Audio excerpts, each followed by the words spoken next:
Isang malakas na sigaw ang bumasag sa katahimikan ng mansyon ng mga Del Rosario. Kasabay ng pagtigil ng mundo ni Elisa ay ang panlalamig ng kanyang buong katawan. Hindi niya kailangang hulaan kung kaninong tinig yun. Ngunit ang mas kinatakutan niya ay ang dahilan sa likod ng galit na yon. Inay! Hindi na siya nag-isip. Binitiwan niya ang basahang hawak at halos liparin ng pasilyo patungo sa pinanggagalingan ng sigaw.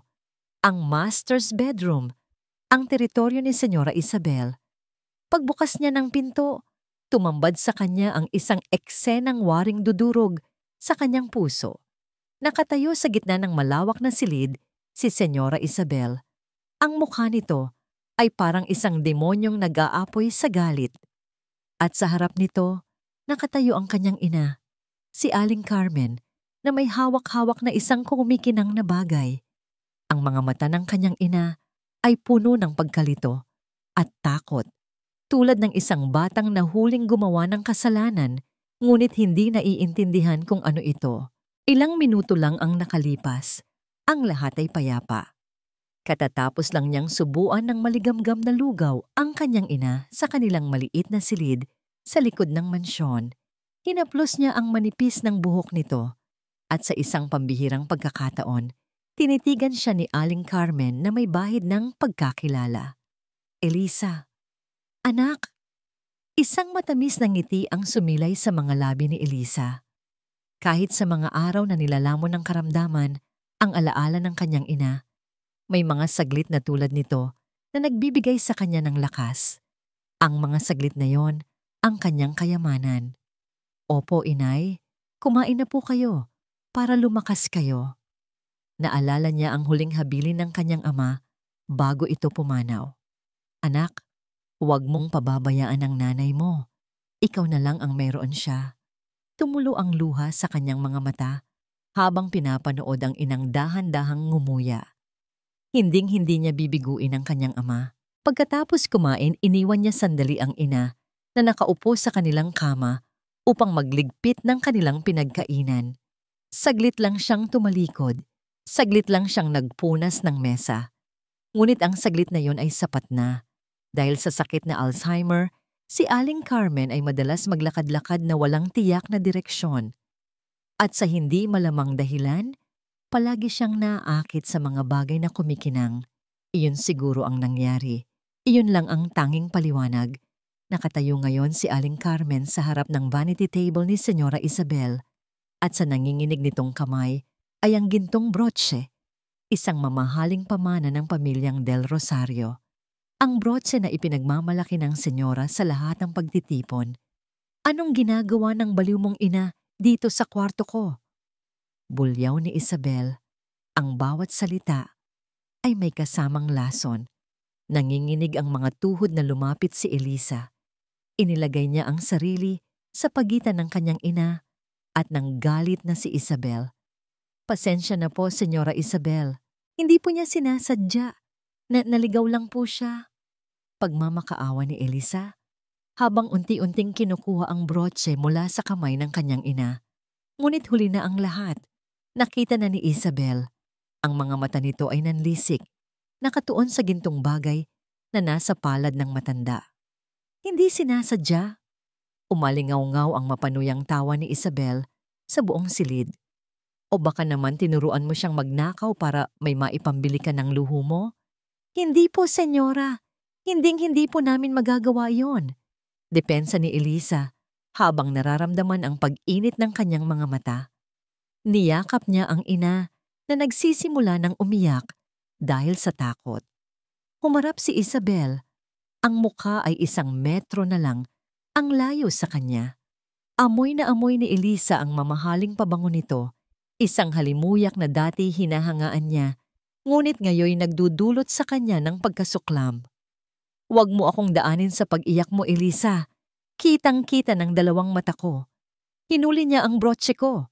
Isang malutong na sampal ang dumapo sa pisngi ni Elisa. Napapikit siya sa sakit at sa kahihiyan. Naramdaman niya ang hapdi, hindi lang sa kanyang mukha, kundi pati na rin sa kanyang puso. Sa harap ng kanyang nanay, idinilat niya ang kanyang mga mata. puno ng mga luhang nagbabadyang tumulo. Nakita niya ang nag-aapoy na galit sa mga mata ni Isabel, isang galit na tila matagal nang naghihintay ng pagkakataong sumabog. Magnanakaw! Pinalaki ka ng nanay mong maging isang magnanakaw. Parang nabingi si Eliza sa lakas ng sampal. Naramdaman niya ang pag-init ng kanyang pisngi, kasabay ng unti-unting pagtulo ng luha na kanina pa niya pinipigilan. Ngunit mas masakit pa sa sampal ang kahihiyang idinulot nito, lalo na't nasaksihan ito ng kanyang kawawang ina. Nanginig sa takot si Aling Carmen at napahagulgol. Anak, anong ginawa mo sa anak ko? Sa halip na awa, lalong nag-alab ang galit ni Isabel. Manahimik ka. Pareho kayong magnanakaw. Walang nagawa si Eliza kundi ang lumuhod. Sa desperasyon, niyakap niya ang mga binti ni Senyora Isabel. Hindi na alintana ang mamahaling seda ng bestida nito na nababasa ng kanyang mga luha. Senyora, parang awa niyo na po. Huwag po ninyong gawin ito sa amin. Kahit ano pong parusa, tatanggapin ko. Huwag niyo lang po kaming palayasin. Tinabig siya ni Isabel ng buong lakas. Bitawan mo ako, maruming babae. Hindi ka ba nandidiri sa sarili mo? Pagkatapos mong pagtangkaang nakawan ang pamilya ko, may gana ka pang magmakaawa? Hinila ni Isabel si Eliza sa braso. Ang mga kuko nito'y bumaon sa kanyang balat. Kinaladkad niya ito palabas ng silid, kasama ang umiiyak na si Aling Carmen na pilit na sumusunod habang nakakapit sa damit ng anak. Halik kayo, ipapahiya ko kayo sa lahat. Itinulak sila ni Isabel sa gitna ng malawak na sala, kung saan ang lahat ng ibang kasambahay ay nagulat at napatigil sa kanilang mga gawain. Ang iba'y napayuko sa takot, ang iba'y may halong awa sa kanilang mga mata, at ang ilan ay tila nasiyahan pa sa panonood. Bawat tingin ay parang karayom na tumutusok sa pagkatao ni Eliza. Simula sa araw na ito, deklara ni Isabel, ang boses ay umalingaw-ngaw sa buong kabahayan. Ang mag-inang ito ay mga magnanakaw. Sino mang mahuhuling tumutulong sa kanila ay madadamay. Sakto namang bumukas ang malaking pinto at pumasok si Don Alejandro, ang asawa ni Isabel, galing sa opisina. Natigilan ito nang makita ang kaguluhan. Ang pagod sa mukha niya ay napalitan ng pagkalito. Isabel, anong nangyayari dito? Tanong niya sa mahinahong boses. Isang munting pag-asa ang sumibol sa puso ni Eliza. Si Don Alejandro ay palaging mabait sa kanila. Siguro maintindihan niya. Ngunit bago pa man makapagsalita si Eliza, inunahan na siya ni Isabel. Alejandro, mabutit dumating ka. Nahuli ko ang Eliza na ito na tinuturuan ng baliw niyang ina na nakawin ang gintong brotse ko. Ang brotse na pamana pa sa akin ni Mama. Napatingin si Don Alejandro kay Eliza na nakaluhod pa rin sa sahig at basang-basa sa luha. Nakita niya ang takot at desperasyon sa mga mata nito. May bahid ng pagdududa sa kanyang mukha. Isabel, baka naman nagkakamali ka lang. Simula niya, kilala natin si Eliza. Isang matalim na tingin mula kay Isabel ang nagpatigil sa anumang sasabihin pa ni Don Alejandro. Isang tingin na puno ng babala. Nagkakamali? Ako pa ang nagkakamali? Patutsada ni Isabel. Ang boses ay may pahiwatig ng panganib. O baka naman kinakampihan mo pa ang mga magnanakaw na ito kaysa sa sarili mong asawa. Napabuntong hininga si Don Alejandro at napaiwas ng tingin. Muli, pinili niyang manahimik para sa kapayapaan ng kanilang tahanan. Ang munting pag-asa sa puso ni Eliza ay biglang namatay. Nakangisi si Isabel. Alam na panalo na siya. Tumingin siya sa dalawang security guard na nakaposte sa may pinto. Ano pang tinutungangan ninyo riyan?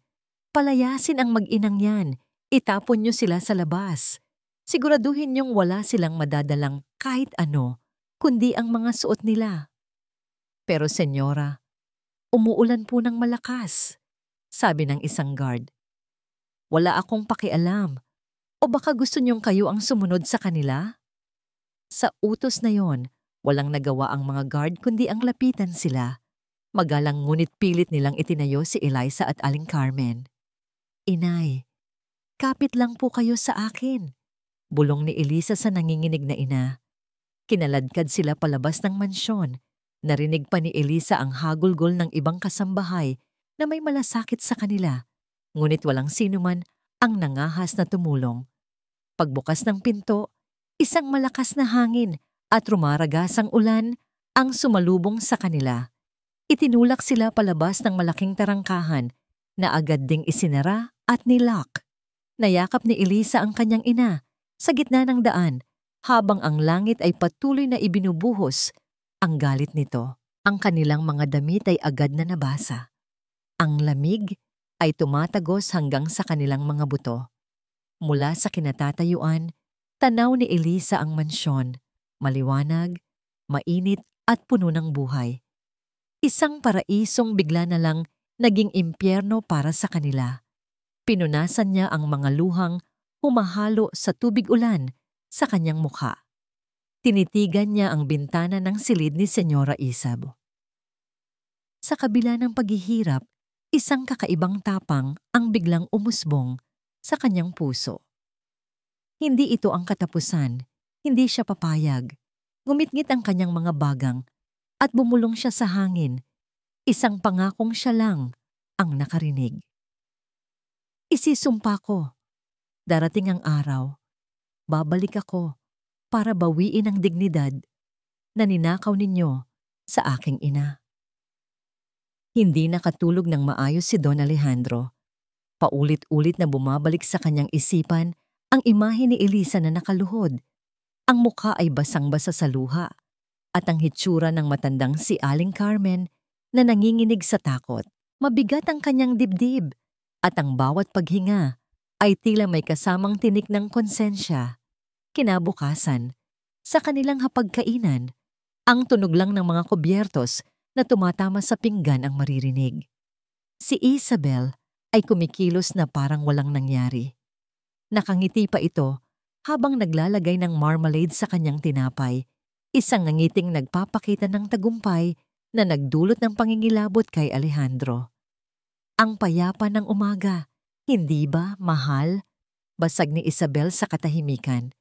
Wala nang istorbo, wala nang baliw na gumagala sa pamamahay. Hindi sumagot si Alejandro. Ang bawat subo ng pagkain ay tila walang lasa.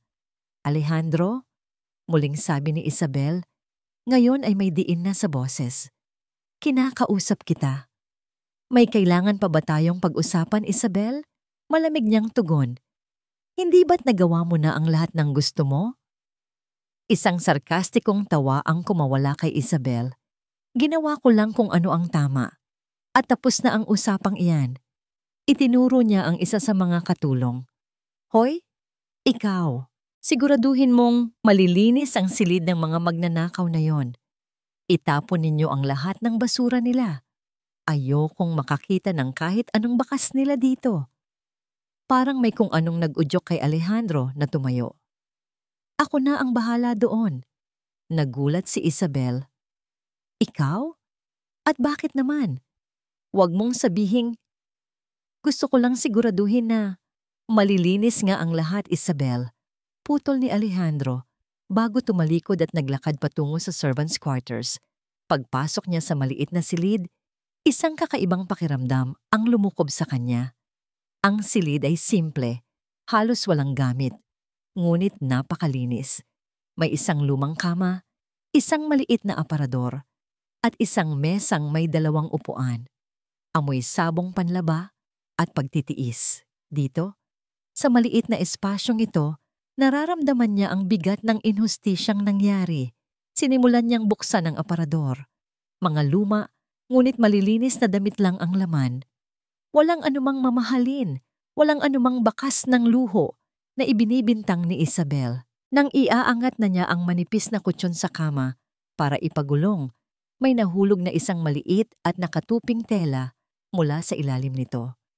Isang lumang panyo. Kulay puti ito na medyo naninilaw na sa katagalan. Ngunit ang disenyo nito ang kumuha ng kanyang atensyon. Sa isang sulok, May burdang 3 letrang magkakadikit, Adir. At sa tabi nito ay ang larawan ng isang bulaklak ng sampagita. Biglang may kumirot sa isipan ni Alejandro. Isang alaala mula sa malalim na baul ng kanyang kabataan. Isang masayahing dalaga na may mahabang buhok. Palagi itong nakangiti. Amoy sampagita. Ang kanyang tiya Amelia. Amelia del Rosario. Paborito nitong bulaklak ang sampagita at magaling itong magburda. Tito Alex, para sa'yo, sabi ng batang si Amelia sa kanyang alaala habang inaabot ang isang panyong may burda. Para kapag pinagpawisan ka sa paglalaro, napakurap si Alejandro, bumalik sa kasalukuyan. Paanong napunta ito rito? Paanong nagkaroon si Aling Carmen ng isang panyong may inisyal ng kanyang yumaong tiya? Sabi ng pamilya, namatay sa malubhang sakit si Tia Amelia, maraming taon na ang nakalipas. Dala ang panyo. Mabilis siyang bumalik sa sala kung saan nagkakape si Isabel. Ano ito? Tanong niya. Habang inilalapag ang panyo sa mesa, tiningnan ito ni Isabel nang may pagkadiri. Isang lumang basahan. Ano pa ba? Itapon mo na yan. May borda ito, Isabel. ADR. Amelia del Rosario. Naalala mo ba siya? Giit ni Alejandro. Biglang nagbago ang ekspresyon sa mukha ni Isabel. Isang mabilis na kislap ng gulat na agad ding napalitan ng pagkainis. Siyempre naaalala ko siya. Ang pinsan mong namatay sa probinsya. Ano naman ngayon? Baka napulot lang ng matandang yon ang basahang yan kung saan. Huwag mo nang palakihin ang issue, Alejandro. Ngunit hindi na kumbinsi si Alejandro. Ang paraan ng pagsagot ni Isabel, ang pag-iwas nito ng tingin. May mali. May itinatago ito. Tumalikod siya ng walang imik, hawak pa rin ang panyo. Pumanhik siya sa kanyang pribadong library at isinara ang pinto. Dinukot niya ang kanyang cellphone at nagdial ng isang numero. Sumagot ito sa pangalawang ring. Good morning, Sir Alejandro. Attorney Salcedo. Sabi ni Alejandro, ang boses ay seryoso at desidido. May ipapahanap ako sa'yo. Isang tao. Gusto kong malaman ang lahat tungkol sa kanya, lalo na kung ano talaga ang nangyari sa kanya. Itago mo muna ito sa lahat, kahit sa pamilya. Sino po ang ipapahanap natin, sir? Huminga ng malalim si Alejandro bago sinabi ang pangalan na matagal nang hindi nababanggit sa kanilang pamilya. Amelia del Rosario. Ang bawat araw sa labas ng mansyon ay isang pakikipaglaban para mabuhay. Nakatira ngayon sina Elisa at Aling Carmen sa isang maliit at masikip na kwartong paupahan sa isang magulong lugar sa Maynila. Ang amoy ng pinaghalong basura at alikabok ay nanunuot sa kanilang mga damit. Sa gabi, ang ingay ng mga sasakyan at sigawan sa labas ang kanilang nagiging kumot. Malayo sa malambot na kama at tahimik na paligid ng mansyon, ngunit hindi iyon ang pinakamasakit para kay Elisa. Ang pinakamasakit ay ang makita ang kanyang inang nalilito at natatakot sa kanilang bagong kalagayan. Nasaan tayo, anak? Uwi na tayo. Madalas na sabi ni Aling Carmen, ang mga mata ay naghahanap ng pamilyar na bagay. At sa bawat pagkakataon, isang matamis na ngiti ang isinasagot ni Elisa, kahit na ang puso niya ay pinipiga. Naglilipat lang po tayo ng bahay, inay. Mas maganda po dito, hindi ba? Sa kakarampot na perang naipon niya, sinisikap niyang makahanap ng trabaho. Bawat umaga, pagkatapos niyang asikasuhin ang ina, lalabas siya dala ang isang lumang folder na naglalaman ng kanyang mga dokumento. Naglakad siya sa ilalim ng tirik na araw. Pumasok sa bawat restaurant, tindahan, at opisina na kanyang madaanan. Ngunit ang sagot ay palaging pareho. Pasensya na, miss, puno na kami. Wala kaming bakante sa ngayon. Tawagan ka na lang namin. Isang hapon, halos mawalan na siya ng pag-asa. Pumasok siya sa isang maliit na karinderya, umaasang kahit tagahugas lang ng pinggan ay matanggap siya. Mabait ang may-ari sa una, Isang matandang babae na may malumanay na ngiti. Mukha ka namang masipag. Hija, sige, kailangan ko nga ng tulong dito. Ngunit nang kunin nito ang kanyang biodata at makita ang kanyang pangalan, bigla itong natigilan. Tinitigan siya nito mula ulo hanggang paa at dahan-dahang nawala ang nangiti sa mga labi. Elisa Reyes, ikaw ba yung nasa Facebook? Kumunot ang noo ni Elisa. Po? Anong post po? Kinuha ng babae ang kanyang cellphone at may ipinakita sa kanya. Isang artikulo mula sa isang kilalang gossip blog. Ang headline ay nakasulat sa malalaking letra. Mapagkunwaring katulong. Huli sa aktong nininakawan ang kanyang mga among milyonaryo sa Forbes Park. At sa ilalim nito ay ang kanyang litrato. Isang litratong kuha mula sa kanyang lumang social media account kung saan siya ay nakangiti. Isang nangiting ngayon ay tila isang kasinungalingan. Nanginginig ang mga kamay na binasa ni Elisa ang nilalaman. Puro kasinungalingan. Isang kwentong binaluktot para palabasin siyang isang desperadong magnanakaw na ginagamit pa ang sakit ng ina para makapanloko. Ang mga komento sa ilalim ay mas masahol pa. Grabe, mukha pa namang anghel. Mahirap na nga, magnanakaw pa. Mabulok sana siya sa kulungan. Dapat diyan tinuturuan ng leksyon. I-share natin para walang tumanggap sa kanya. Pasensya na, Ineng. Sabi ng may-ari ng karinderya. Ang boses ay malamig na. Ayoko ng gulo. Baka madamay pa ang negosyo ko. Makaalis ka na. Hindi na niya namalayan kung paano siya nakalabas ng karinderya. Naglakad siya na parang isang zombie. Hindi alintana ang mga taong bumabangga sa kanya. Ang mga salitang nabasa niya ay paulit-ulit na tumatakbo sa kanyang isipan. Bawat isa ay isang suntok sa kanyang dignidad. Pagdating sa kanilang silid, napaupo siya sa sahig. Doon, sa katahimikan, bumuhos ang lahat ng luhang pinigilan niya buong araw. Umiyak siya, hindi dahil sa gutom o pagod, kundi dahil sa matinding kahihiyan. Hinamak siya, dinungisan ng kanyang pangalan. Naramdaman niya ang isang magaspang na kamay na humahaplos sa kanyang likod. Pagtingin niya, nakita niya ang kanyang ina, si Aling Carmen, sa isang pambihirang sandali ng kalinawan. Ang mga mata nito ay puno ng pag-aalala at pag-unawa. Patawad, anak, bulong nito. Ang boses ay basag. Dahil sa akin, umiling si Elisa at niyakap ng mahigpit ang ina. Hindi po, inay. Wala po kayong kasalanan. Wala. Ang yakap na yon, ang simpleng salitang yon mula sa kanyang ina, ang nagsilbing panggatong sa nauubos niyang lakas. Tumingala siya. Pinunasan ng kanyang mga luha. Ang desperasyon sa kanyang mga mata ay napalitan ng determinasyon. Hindi pa tapos ang laban. Biglang nagring ang kanyang luma at basag na cellphone. Isang unknown number ang tumatawag. Nag-aalangan man, sinagot niya ito. Hello? Miss Elisa Reyes? Tanong ng isang magaspang na boses ng lalaki sa kabilang linya.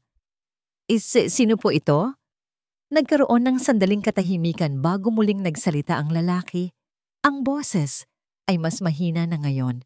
Tila nag-iingat. Hindi na mahalaga kung sino ako. May alam ako tungkol sa pamilyang Del Rosario. Isang payo lang. Mag-ingat ka. Hindi lang ginto ang ninakaw sa pamilyang yan. May mas malalim pa. Pagkatapos noon, ibinaba na ang tawag na iniwan si Elisa na tulala. Hawak ang cellphone at ang puso ay puno ng pinaghalong takot at isang bagong binhi ng pag-asa. Ilang araw ang lumipas at si Don Alejandro ay lalong nalulunod sa isang dagat ng mga tanong. Ang resulta ng paunang investigasyon ni Attorney Salcedo ay nagdulot lang ng mas maraming palaisipan. Base sa mga opisyal na dokumento, si Amelia Del Rosario ay namatay 25 taon na ang nakalipas sa isang liblib na paggamutan sa probinsya ng Laguna. Ang sanhi ng kamatayan, komplikasyon mula sa tuberculosis. Maayos ang mga papeles. May pirma ng doktor. May death certificate. Ngunit para kay Alejandro, masyadong maayos. Masyadong malinis. May kopya ka ba ng death certificate, Salcedo? Tanong niya sa abogado sa kabilang linya ng telepono. Yes, sir. Ipinadala ko na sa email ninyo. Sino ang doktor na pumirma? Isang Dr. Ricardo Gomez, sir. Pero ayon sa aming pagsasaliksik, matagal na siyang nangingibang bansa. Walang makapagsabi kung nasaan siya ngayon. At ang pagamutan? Matagal na pong naipasara, sir. Giniba na at isa na ngayong subdivision. Lahat ng daan ay sarado. Lahat ng posibleng bakas ay tila sinadyang binura. Lalo lang tumibay ang kutob ni Alejandro na may itinatagong sekreto ang kanyang pamilya. Isang hapon, hindi na siya nakatiis. Nagpaalam siyang may mahalagang business meeting, ngunit ang totoo'y mag-isa siyang nagmaneho patungo sa Laguna, sa lugar kung saan dating nakatayo ang pagamutan. Wala na nga itong bakas. Isang modernong subdivision na ang nakatayo, na may mga batang masayang naglalaro sa kalsada. Ngunit hindi siya sumuko. Nagtanong-tanong siya sa mga pinakamatatandang residente sa lugar. Sa wakas, isang matandang nagtitinda ng gulay ang may naalala. Ang St. Therese Sanitarium? Oo, naalala ko yan, sabi ng matanda. Lugar yan para sa mga may sakit sa baga. Pero may isang nurse, doon na kaibigan ko noon, si Aling Nena. Baka may maalala siya. Nakatira lang dyan, sa kabilang kanto. Agad na pinuntahan ni Alejandro ang itinurong bahay. Bumungad sa kanya ang isang may edad ng babae na nakaupo sa tumba-tumba. Nang ipakilala niya ang sarili at sabihin ang kanyang pakay, biglang nagbago ang anyo ng matandang nurse. Tila may takot sa mga mata nito. Wala akong alam dyan, Hiyo, sabi nito, umiiwas ng tingin. Parang awa niyo na po. Pakiusap ni Alejandro, inilabas ang litrato ni Amelia noong dalaga pa. Kailangan ko lang malaman ang katotohanan. Siya po ang tiyak ko. Tinitigan ni Aling Nena ang litrato. Dahan-dahang lumambot ang kanyang ekspresyon at napalitan ito ng awa. Napabuntong hininga siya. Halika, pumasok ka. Baka may makarinig sa atin dito. Sa loob ng maliit na bahay, habang nanginginig ang mga kamay na hawak ang isang baso ng tubig, nagsimulang magkuwento si Aling Nena. Hindi namatay sa sakit si Amelia. Panimula niya na nagpatindig ng balahibo ni Alejandro. Dinaya lang ang mga dokumento. Ang totoo niyan, malusog siya. Pero may nangyari. Nagdalantao siya, walang asawa. Natigilan si Alejandro. Isang gabi, pagpapatuloy ng matanda. Isang magandang kotse ang dumating. Isang ginang na mukhang napakayaman ang bumaba, kasama ang ilang mga tauhan. Pilit nilang kinuha si Amelia. Umiiyak siya, nagmamakaawa. Pagkatapos niyang isilang ang isang malusog na sanggol na babae, kinuha na siya at hindi na namin muling nakita. Ang sanggol? Anong nangyari sa sanggol? Halos pabulong na tanong ni Alejandro. Hindi ko alam kung saan dinala. Ang sabi lang ng ginang, mas mabuting hindi na sila magkita pa. Sino ang ginang na ito? Umiling si Aling Nena. Hindi siya nagpakilala, pero may isang bagay pa akong naaalala tungkol kay Amelia. Tumingin ito ng diretso sa mga mata ni Alejandro. Palagi niyang suot ang isang gintong brooche. Regalo raw yon ng kanyang kuya. Sabi niya, iyon daw ang pinakamahalaga niyang pag-aari. May nakaukit daw sa likod niyon. Paraang binuhusan ng malamig na tubig si Alejandro. Ang gintong brooche. Nagpasalamat siya kay Aling Nena at halos liparin ang daan pabalik ng Maynila. Ang kanyang isip ay puno ng mga nag-uugnay na piraso ng palaisipan. Si Aling Carmen at ang paghawak nito sa brooch. Ang panyong may burda. Ang kwento ni Aling Nena. Pagdating sa mansyon, dumiretso siya sa silid nila ni Isabel. Nadatnan niya itong nag-aayos sa harap ng salamin. Hindi niya ito pinansin. Binuksan niya ang jewelry box ng asawa at kinuha ang gintong brooche. Anong ginagawa mo, Alejandro? Inis na tanong ni Isabel. Hindi siya sumagot. Maingat niyang ininspeksyon ang likod ng brooche. Sa unay wala siyang makita. Ngunit nang itapat niya ito sa ilaw, sa isang partikular na anggulo, may nakita siyang maliliit at halos burado ng mga letra para kay Amelia. Napasinghap siya. Ang lahat ay totoo. Humarap siya kay Isabel. Ang mga mata niya'y nag-aapoy sa galit at pagkadismaya. Itinaas niya ang brotse. Ipaliwanag mo ito, Isabel. Ipaliwanag mo kung bakit ang pangalan ng tiyakong patay na ay nakaukit sa brotseng inaangkin mo. Sa kauna-unahang pagkakataon, nakita ni Alejandro ang gulat at takot sa mukha ng kanyang asawa. Ngunit mabilis itong nawala at napalitan ng isang mapanganib at mapanuyang ngiti. Oo, Alejandro, alam ko ang lahat, sabi nito. Ang boses ay malamig at walang bahid ng pagsisisi. At kung ipagpapatuloy mo ang paghuhukay na ito, sisirain ko hindi lang ikaw, kundi ang buong pamilya natin. Isasama kita sa pagbagsak. Ang pag-amin ni Isabel ay hindi isang pagsuko. Ito ay isang deklarasyon ng giyera. Tinitigan siya ni Alejandro, hindi makapaniwala sa lamig ng kanyang mga mata. Walang bahid ng pagsisisi, tanging determinasyon na manalo sa anumang paraan. Buhay siya? Nanginginig na tanong ni Alejandro. Sa lahat ng panahong ito, nasaan siya, Isabel? Nasaan ang tiya ko? Isang mapaklang na ngiti ang gumuhit sa mga labi ni Isabel. Kumuha siya ng isang upuan at naupo ng dahan-dahan na parang isang reyna sa kanyang trono. Buhay nga siya, Alejandro, at iyon ang pinakamalaking kahihiyan na itinago ng pamilya del Rosario. Isang kahihiyang pinasan ko para sa iyo, para sa pamilya mo. Nagsimulang tumulo ang mga luha sa mga mata ni Isabel, ngunit hindi ito mga luha ng kalungkutan. Ito ay mga luha ng isang magaling na aktres. Akala mo ba simpleng kwento lang ito? Ang iyong tiya Amelia, ang Santa Santita mong tiya, ay nagkaroon ng relasyon sa isang hamak na hardinero. Isang kung sino lang. Nabuntis siya, Alejandro. Dinungisan niya ang malinis na pangalan ng iyong ama, ang pangalan ng mga del Rosario. Parang sinaksak si Alejandro sa kanyang narinig. Hindi siya makapaniwala. At ang iyong ama, patuloy ni Isabel, ang boses ay puno ng huwad na awa.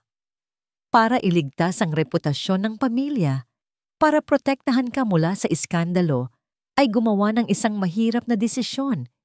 Itinago niya si Amelia, ipinadala sa malayo, at pinalabas na namatay na siya.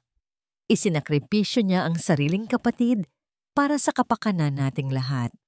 Tumingin si Isabel kay Alejandro. Ang mga mata ay nagmamakaawa na.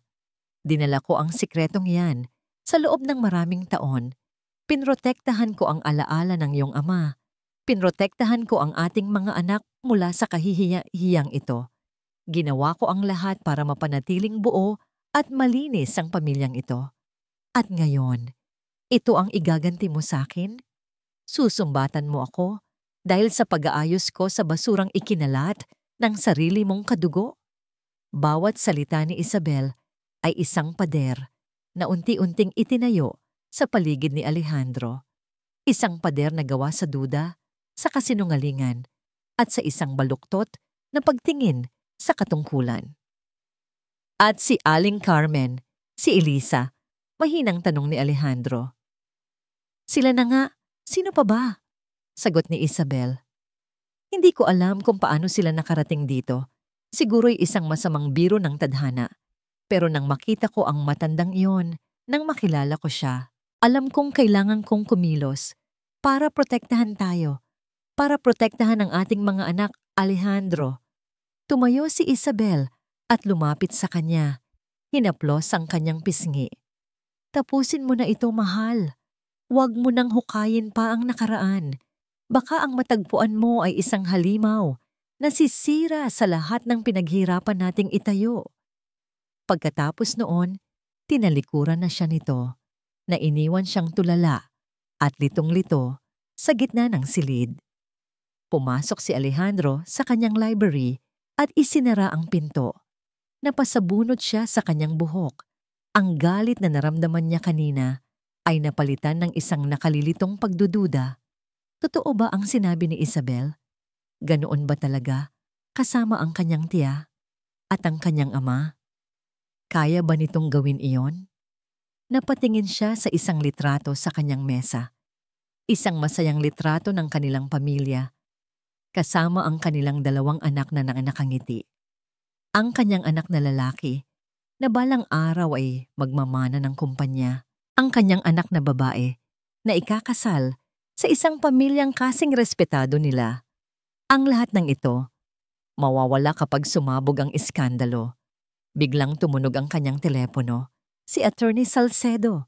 "Sir," sabi ng abogado, ang boses ay mababa at puno ng pag-aalala. "May problema tayo. Biglang naging non-cooperative ang lahat ng contacts natin sa Laguna. Kahit ang matandang nurse na nakausap ninyo, hindi na namin makontak. The trail has gone completely cold. Para bang may nag-utos sa kanilang lahat na manahimik." Napapikit si Alejandro. Tinupad ni Isabel ang kanyang banta. Ipinakita nito kung gaano kalawak ang kapangyarihan nito. Ibinaba niya ang tawag. Naupo siya sa kanyang silya, sa dilim. Ang tanging liwanag ay nagmumula sa lampara sa kanyang mesa na tumatama sa gintong brotse na nasa ibabaw nito. Hawak niya ang katotohanan sa kanyang mga kamay, ngunit ang katotohanan iyon ay nakabalot sa isang napakakapal na pader. Isang pader na itinayo ng kanyang asawa, ng kasaysayan ng kanyang pamilya at ng kanyang sariling mga responsibilidad. Sulit ba? Sulit bang gibain ang pader na yon kung ang madudurog naman ay ang kanyang mga anak at ang lahat ng kanyang pinahahalagahan? Sa unang pagkakataon, mula nang magsimula ang lahat, naramdaman ni Don Alejandro ang tunay na pagkabigo. Para siyang nag-iisa sa isang madilim na silid na walang mahanap na bintana o pinto. Ang pag-asa ay isang luho na hindi na kayang bilhin ni Elisa. Naubos na ang kanyang huling ipon sa pambayad ng upa at sa gamot ng kanyang ina. Ang tanging nagpapanatili sa kanila ay ang mga natitirang bigas at ang kanyang determinasyon na hindi magutom ang kanyang nanay. Isang hapon, habang nag-aabang sa likod ng palengke, naramdaman niya ang matinding kahihiyan. Pinulot niya ang mga gulay na itinatapon na ng mga tindera, mga talbos ng kamote na may kaunting lanta, mga kamatis na may bahagyang sira. Ito na ang magiging hapunan nila. Habang isinisilid niya ang mga ito sa isang supot, naramdaman niya ang mga mapanuring tingin ng mga tao. May bumulong. Di ba yan yung magnanakaw sa TV? Nagpanting ang kanyang tainga, ngunit pinili niyang magbingi-bingihan. Yumuko na lang siya at nagmadaling umalis. Para sa kanyang ina, kakayanin niya ang lahat ng panghuhusga. Pagdating sa kanilang silid, nadatnan niyang mahimbing na natutulog si Aling Carmen. Sa pagtulog lang nito, nawawala ang pagkalito at takot sa mga mata. Hinaplos ni Elisa ang noo ng ina at isang butil ng luha ang pumatak mula sa kanyang mga mata. Pagod na siya. Halos gusto na niyang sumuko. Habang naghahanda siya ng kanilang simpleng hapunan, muling tumunog ang kanyang cellphone, ang parehong unknown number. "Miss Reyes," sabi ng pamilyar na magaspang na boses. "Sino po ba talaga kayo? Anong kailangan niyo sa akin?" Tanong ni Elisa. Ang boses ay pagod at walang gana. "Gusto kitang tulungan," sagot ng lalaki. "Magkita tayo. Bukas, 4:00 ng hapon, sa may malaking puno ng akasya sa Rizal Park. Mag-isa kang pumunta." Kinabahan si Elisa. Baka patibong ito ni Senyora Isabel. Ngunit ano pa ba ang mawawala sa kanya? Nasa pinakababa na siya. Kinabukasan, nakiusap siya sa may-ari ng tinitirhan nila na pansamantalang bantayan ang kanyang ina. Dala ang pusong puno ng pag-aalinlangan, nagpunta siya sa Rizal Park. Mula sa malayo, natanaw niya ang isang matandang lalaki na nakaupo sa isang bench sa ilalim ng puno ng akasya. Payat ito, kulubot na ang balat, at ang buhok ay halos puti na. Mukha itong pagod sa buhay, pero may dignidad sa tindig nito.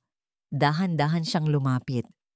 Tumingala ang matanda, at sa mga mata nito, walang bakas ng panganib. tanging awa at simpatya. Ako si Berto. Sabi nito, maupo ka, hiha. Bakit niyo po ako gustong tulungan? Tanong ni Elisa. Hindi pa rin nagtitiwala. Dating driver ako ng mga Del Rosario, pero hindi kay Don Alejandro. Sa biyena niya ang ina ni Senyora Isabel. Kwento ni Mang Berto. Matagal na yun. Sinisante nila ako dahil marami raw akong nalalaman. Huminga ito ng malalim. Nakita ko ang ginawa nila sa'yo sa balita. Kasinungalingan ang lahat ng yon. Alam ko, dahil kilala ko ang tunay na ugali nila. Pero ang nanay ko po, may Alzheimer po siya. Baka nagkamali lang po talaga siya. Umiling si Mang Berto. Hindi iyon ang punto, Hija. Ang punto ay kung bakit ganoon na lang ang galit ni Isabel sa inyo. Tumingin ito sa malayo. May isang kwento na matagal nang ibinaon sa limot ang pamilyang yan. Isang dalaga na ubuod ng bait at ganda. Ang pangalan niya'y Amelia. Amelia? Oo, kapatid ng ama ni Don Alejandro. Bigla na lang siyang nawala. Ang sabi, namatay.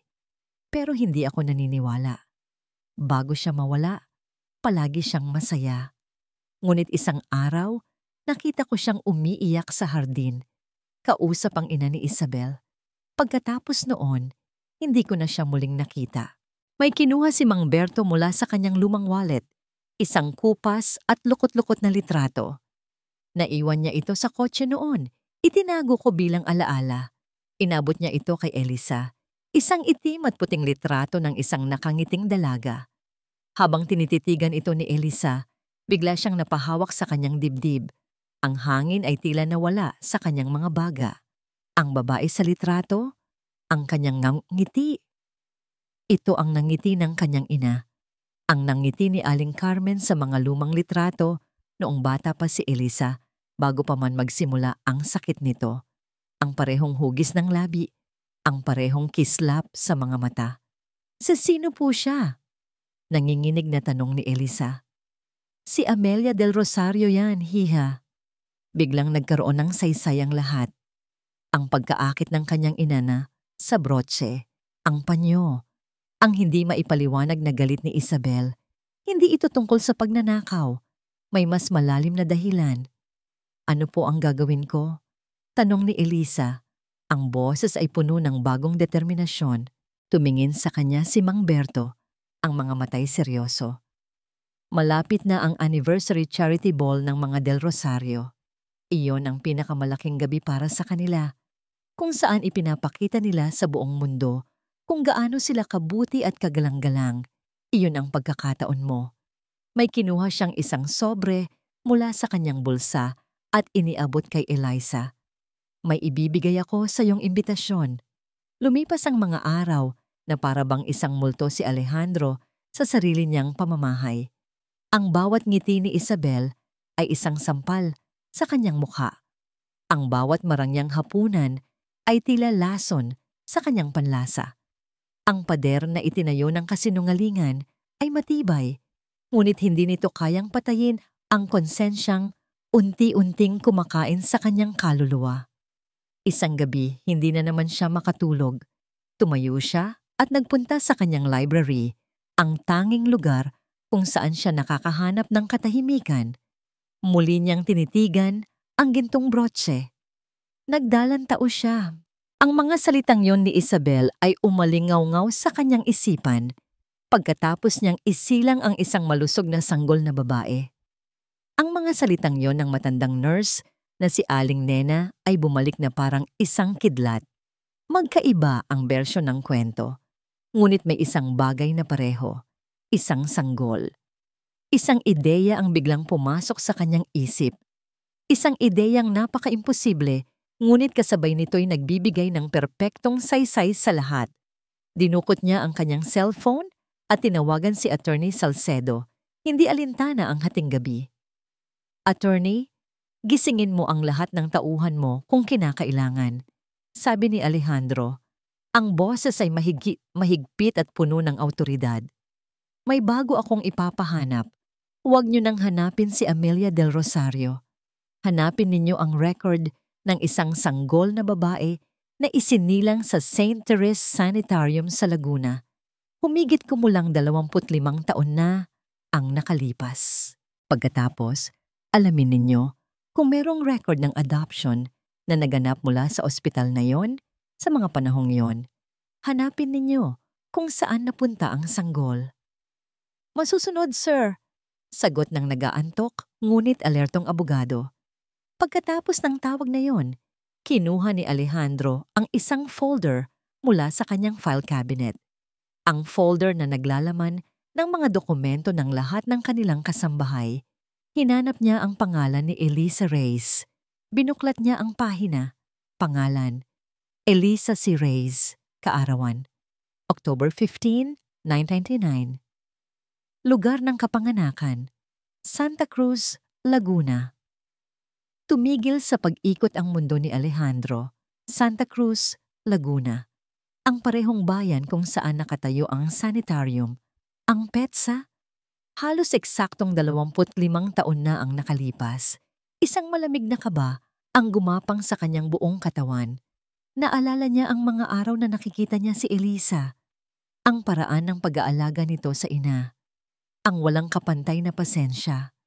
Ang pagmamahal na hindi matatawaran. Hindi iyon pag-aalaga ng isang simpleng katulong. Iyon ay pag-aalaga ng isang anak. Naalala niya ang mukha ni Aling Carmen at sa kanyang isipan, ipinatong niya dito ang imahe ni Elisa. Magkahawig sila, hindi maikakaila. Paano niya ito hindi napansin noon? Makalipas ang 2 araw ng walang tulog na paghihintay, dumating ang tawag mula kay Attorney Salcedo. Sir, may nahanap na kami, sabi ng abogado. Ang boses ay may halong pagkamangha at pag-iingat.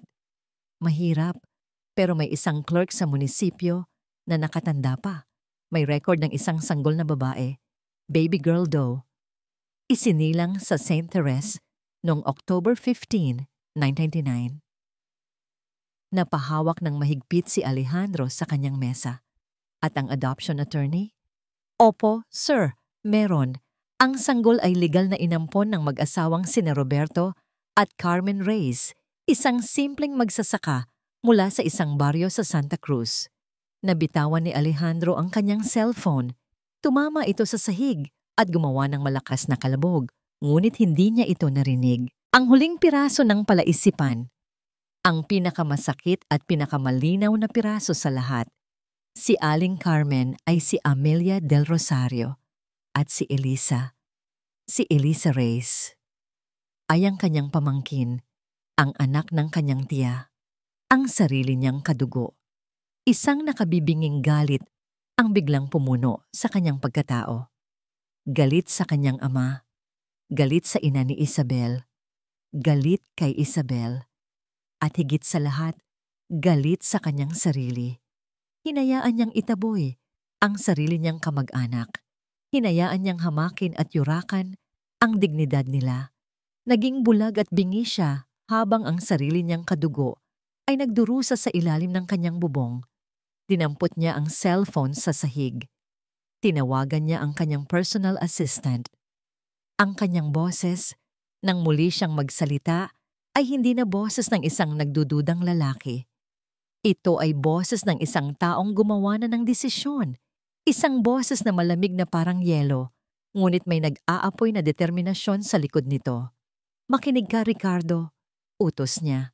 Ihanda mo ang lahat para sa charity ball. I-set up mo ang pinakamalaking projector screen na mahahanap mo sa stage. Siguraduhin mong konektado ito sa laptop ko. At kanselahin mo ang lahat ng appointment ko. Huminga siya ng malalim. Ang dibdib ay puno ng sakit at determinasyon. Ngayong gabi, malalaman ng lahat ang katotohanan. Ang grand ballroom ng isang 5-star hotel ay kumikinang sa ilalim ng mga eleganteng chandelier. Ang mga pinakamayayaman at pinakamaimpluwensyang tao sa bansa ay naroroon. Lahat ay nakasuot ng kanilang pinakamamahaling damit at alahas. Ito ang taunang Del Rosario Charity Ball, ang pinakatanyag na social event ng taon. Sa isang sulok, malapit sa service door, Nakatayo si Elisa.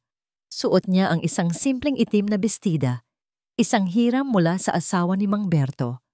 Sa gitna ng karangyaan, para siyang isang anino. Ang puso niya ay dumadagundong sa kanyang dibdib, isang halo ng takot at determinasyon. Hawak niya ng mahigpit ang imbitasyong bigay ni Mang Berto, ang tanging pasaporte niya sa mundo ng mga kaaway. Sa entablado, si Senyora Isabel del Rosario ang reyna ng gabi. Ang kanyang mamahaling gown ay kumikinang sa bawat paggalaw. Nakangiti siya sa lahat, tumatanggap ng mga papuri. Sa tabi niya ay si Don Alejandro na nakatayo na parang isang estatwa. Ang muka ay walang emosyon, ngunit ang mga mata ay may nag-aalab na apoy. At ngayon, sabi ni Isabel sa mikropono, ang boses ay matamis at puno ng pagmamalaki. Bilang pagpapatuloy ng aming pamilya sa aming advokasya na tumulong sa mga nangangailangan, nais kong ibahagi sa inyo ang isang kwento ng tagumpay. Ngunit bago pa niya maipagpatuloy, isang kamay ang marahang pumigil sa kanya. Ang kamay ni Alejandro. "Excuse me, mahal," sabi ni Alejandro. Ang boses ay kalmado, ngunit may bigat na nagpatigil sa lahat. Kinuha niya ang mikropono mula sa nagulat na si Isabel. "May mas mahalaga tayong pag-uusapan ngayong gabi." Nagulat ang lahat. Nagkaroon ng bulungan sa mga manunood. Maging si Elisa ay napahawak sa kanyang bibig. Ngayong gabi, habang ipinagdiriwang natin ang pagkakawanggawa, pagpapatuloy ni Alejandro, ang bawat salita ay may diin. Nais kong umamin sa isang kasalanan. Isang kasalanan ng aking pamilya na matagal nang ibinaon sa limot. Naging puti na parang papel ang mukha ni Isabel.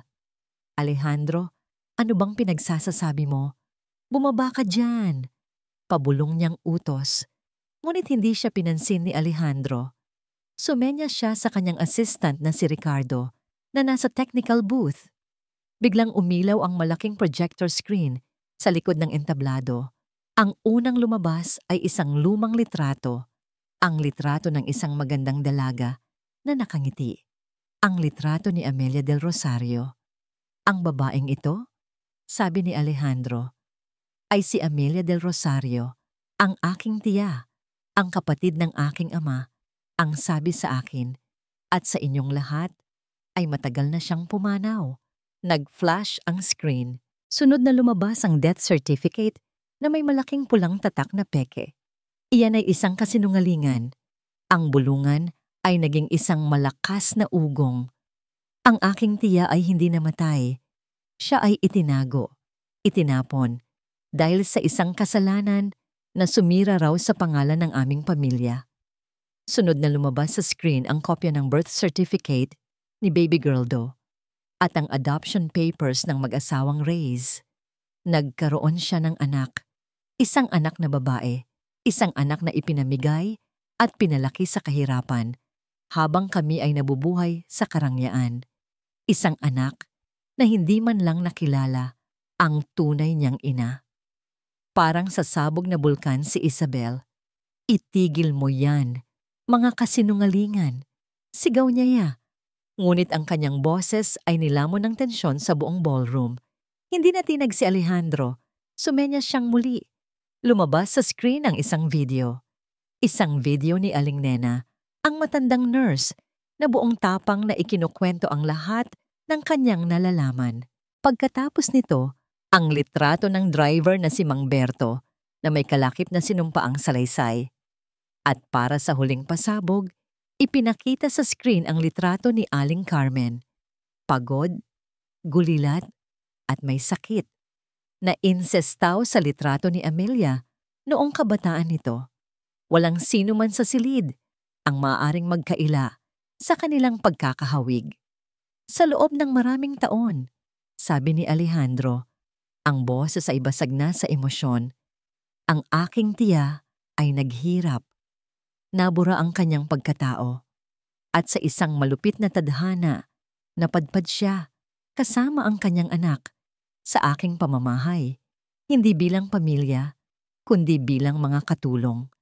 Napatingin si Alejandro sa direksyon kung nasaan si Elisa. Nagtama ang kanilang mga mata sa gitna ng karamihan. Sa mga mata ni Alejandro, nakita ni Elisa ang matinding pagsisisi. At ano ang ginawa namin? Halos pabulong na sabi ni Alejandro sa mikropono. Ano ang ginawa ng aking asawa? Pinaratangan niya sila ng pagnanakaw, pinahiya, at itinaboy sa gitna ng gabi ang sarili kong kadugo. Isang nakabibinging katahimikan ang bumalot sa buong ballroom. Ang lahat ng mga mata ay nakatuon ngayon kay Isabel na nanginginig at hindi makapagsalita. Isabel, anong kabaliwan ito? Tumawag kayo ng security. Sigaw niya sa kawalan, ngunit wala nang nakikinig. Ngayong gabi, pagtatapos ni Alejandro, nais kong itama ang lahat ng pagkakamaling iyon. Tumingin siya sa kanyang mga security personnel. Pakisundo po ang asawa ko. Haharapin niya ang kasong isasampa namin laban sa kanya. Habang papalapit ang mga gwardiya, nagwala si Isabel. Hindi niyo ako pwedeng galawin. Hindi niyo alam kung sino ako. Alejandro, hayop ka. Ngunit huli na ang lahat. Ang kanyang mga sigaw ay naging mga hikbi habang inilalabas siya ng ballroom sa harap ng daan-daang kamera ng media na nag-aabang sa labas. Naiwan si Alejandro sa entablado, nakatayo sa gitna ng katahimikan. Dahan-dahan siyang bumaba. Naglakad siya sa gitna ng mga taong nagbibigay daan sa kanya. Naglakad siya ng diretso, hindi humihinto, hanggang sa marating niya ang sulok kung saan nakatayo si Elisa. Tumigil siya sa harap ng nanginginig na dalaga. Sa harap ng buong alta sosyedad, sa harap ng buong mundo, ginawa ni Don Alejandro del Rosario ang isang bagay na hindi niya kailanman nagawa. Yumuko siya. Isang malalim at taos-pusong pagyuko ng isang taong humihingi ng tawad. Eliza, sabi niya, ang boses ay puno ng sakit at pagsisisi na ngayon lang niya nailabas. Pamangkin ko, patawarin mo ako. Lumipas ang ilang buwan. Ang iskandalong sumabog sa Del Rosario Charity Ball ay naging usap-usapan sa buong bansa. Ngunit tulad ng lahat ng balita, unti-unti itong humupa at napalitan ng mga bagong issue.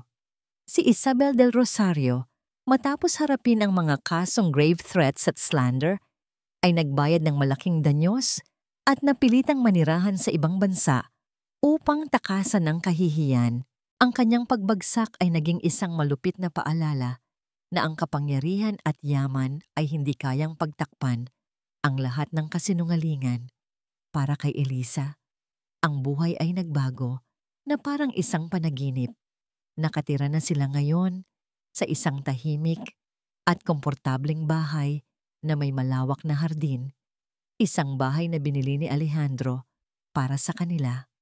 Ang kanyang ina, na ngayon ay tinatawag na niyang Tia Amelia, sa mga sandaling nalilito ito, ay nasa ilalim na ng pangangalaga ng mga pinakamahusay na doktor. May mga araw na si Amelia pa rin si Aling Carmen, ngunit may mga gintong sandali rin na bumabalik ang kanyang alaala. Mga sandaling kinakausap niya si Elisa bilang kanyang tunay na ina. Isang hapon, habang nagbabasa si Elisa ng isang libro para sa kanyang ina sa ilalim ng isang puno ng mangga sa kanilang hardin, isang pamilyar na kotse ang huminto sa tapat ng kanilang gate. Si Alejandro. Hindi na siya ang Don Alejandro na dati niyang kinatatakutan. Ang mga guhit sa kanyang mukha ay tila lumalim, ngunit ang kanyang mga mata ay mas panatag na ngayon. May dala siyang isang basket ng mga prutas. Kamusta na siya? Tanong ni Alejandro, tumutukoy kay Amelia na masayang nanonood sa mga ibon. Mabuti naman po siya, Tito Alejandro. Magalang na sagot ni Elisa.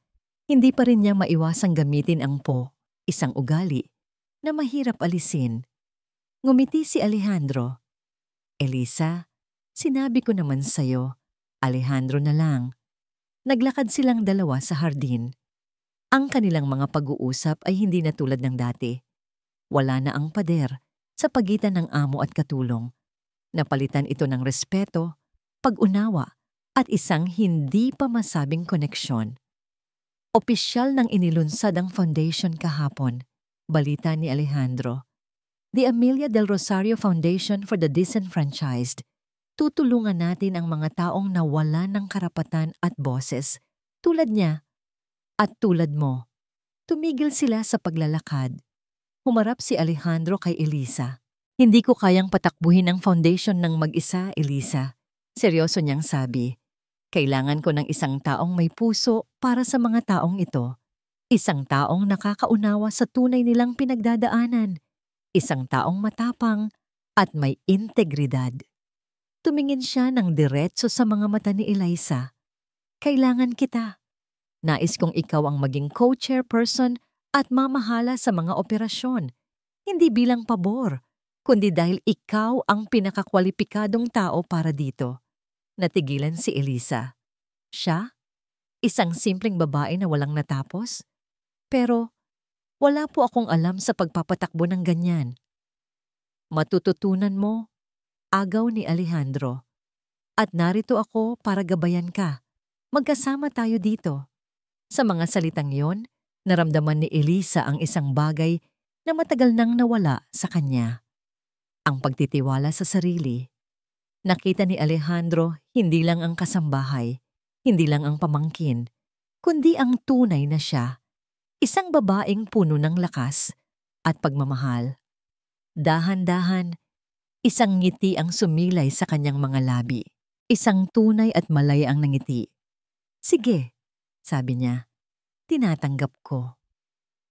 Isang ngiti rin ang ginhawa ang lumitaw sa mukha ni Alejandro. Sa isang iglap, inabot niya ang kamay ni Elisa. At sa pagkakataong ito, hindi na ito ang kamay ng isang don na nag-aabot ng utos, kundi ang kamay ng isang kasama, isang partner. Hindi umalis si Elisa. Hinayaan niyang hawakan ni Alejandro ang kanyang kamay. Ang init nito ay nagbigay sa kanya ng pakiramdam ng seguridad at pag-asa. Mula sa malayo na patingin sa kanila si Amelia.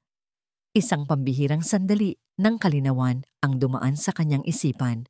Nakita niya ang kanyang anak na nakatayo sa tabi ng isang lalaking may mabuting puso. Nakita niya ang isang bagong simula. At sa unang pagkakataon sa loob ng maraming taon, isang tunay at masayang nangiti ang gumuhit sa kanyang mga labi. Nakatayo sina Elisa at Alejandro, magkahawak kamay habang ang papalubog na araw ay nagpipinta ng kulay ginto at kahel sa kalangitan. Ang nakaraan ay puno ng sakit at kadiliman, ngunit ang hinaharap ay isang blangkong pahina na handa na nilang sulatan ng magkasama. Ito ang simula, Elisa, bulong ni Alejandro. Ang mga mata ay nakatuon sa pag-asa na dala ng dapit hapon. Ang simula ng lahat.